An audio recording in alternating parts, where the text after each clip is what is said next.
Alors ce soir, l'objet de l'intervention, c'était d'aborder la suite du premier volet où on avait fait part un peu de notre façon de travailler. Et là, l'objectif, c'était de montrer des cas concrets de décarbonation et de maîtrise des énergies chez nos clients. Les mainteneurs, ils sont au cœur des problématiques énergétiques et il y a encore énormément de leviers d'efficacité. Classiquement déjà, c'est réfléchir à comment on achète l'énergie. Donc des fois, on peut se reposer la question de comment j'achète, à quel moment j'achète au cours de l'année. Là, c'est un gros sujet en ce moment. Ensuite, ça va être sur la maîtrise des consommations. Donc là, plutôt sur un sujet de comptage. Ensuite, on va avoir les actions de sobriété. Donc là, comment on va réduire le gaspillage d'énergie. Et ensuite, on va avoir toutes les démarches d'efficacité, changement d'équipement, optimisation des procédés industriels. Et finalement, on peut aussi avoir des actions de production d'énergie avec du photovoltaïque et de l'autoconsommation. On a 20 sites en France et notamment une agence sur Marseille.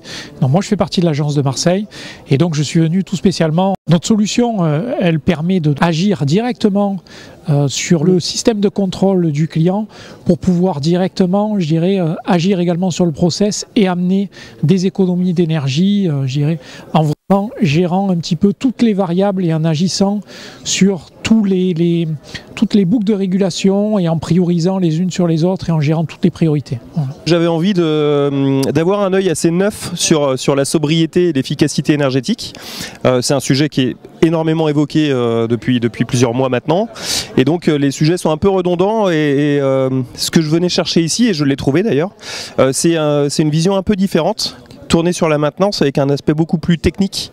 Et ce soir, on a bien trouvé la technique et c'était très très intéressant. Beaucoup de gens réfléchissent beaucoup en ce moment sur l'efficience, sur l'efficacité, sur la sobriété énergétique. Et l'idée en fait, c'est de partager les bonnes pratiques. Au-delà d'une compétition qui pourrait être relativement malsaine, c'est de se partager les bonnes pratiques et c'est absolument l'esprit que j'ai trouvé ce soir. L'objectif principal quand on a créé le bureau et 3 ans après c'est toujours le même, c'est ce qu'on fait ce soir, c'est créer du lien entre les donneurs d'ordre, les prestataires, les fournisseurs, les écoles et les étudiants. Et on y arrive, on a de plus en plus de partenariats, on est de plus en plus fort et on voit qu'il y a un réel besoin. L'année dernière, on a demandé aux étudiants, on en a eu 3. Je crois que ce soir, on en a une quinzaine en fait. Rien que ne serait-ce que sur la Marne, aujourd'hui on a plus de 140 offres non pourvues dans les domaines techniques, dont bien entendu la maintenance qui reste forcément un métier en tension. Donc on a de grosses problématiques de recrutement. C'est vrai qu'on essaye d'orienter les jeunes au maximum vers ce type de métier car il y a des besoins de former et d'accompagner les industriels effectivement sur ce type de recrutement. Il y a un réel succès et voilà, on va continuer à représenter tous les acteurs de la maintenance et à continuer à dessiner ce canevas en local.